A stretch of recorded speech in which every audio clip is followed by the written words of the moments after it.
সম্মানিত দ্বীনী ভাই বোন, উবাদা ইবনে সামিত রাদিয়াল্লাহু তাআলা আনহু বলেন, রাসূল সাল্লাল্লাহু আলাইহি সাল্লাম বলেছেন, মান তারা মিনাল লাইলি, কেউ যদি রাতের শেষে উঠে জাগে, এবার রাত 12টার পরে, 1টা 2টার পরে হয়ে গেল, কেউ যদি রাত 12টার পরে শেষ রাতে জাগে, উঠে, সুমা কালা, তারপর বলে, লা ইলাহা ইল্লাল্লাহ ওয়াহদাহু লা শারীকা লাহু লাহুল মুলকু ওয়া লাহুল হামদু ওয়া হুয়া আলা কুল্লি শাইইন কাদির সুবহানাল্লাহি ওয়া আলহামদুলিল্লাহি ওয়া লা ইলাহা ইল্লাল্লাহ আল্লাহু আকবার লা হাওলা ওয়া লা কুওয়াতা ইল্লা বিল্লাহ রব্বিগফিরলি সুম্মা দাউস্তু জিবালাহু রাহুল বুখারী ও মুসলিম।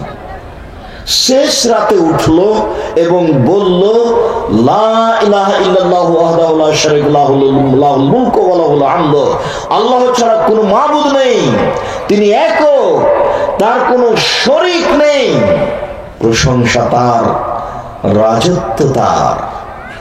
সুবহানাল্লাহি ওয়া আলহামদুলিল্লাহি ওয়া লা ইলাহা ইল্লাল্লাহ আল্লাহু আকবার, পবিত্রতা বর্ণনা করি তার, প্রশংসা তার, তিনি ছাড়া কোনো মাবুদ নেই।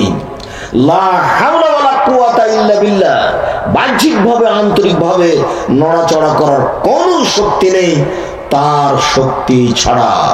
সুম্মা কালা, তারপরে বলল, রব্বিগফিরলি, হে আল্লাহ আমার কথা শোনো, আমাকে ক্ষমা করো।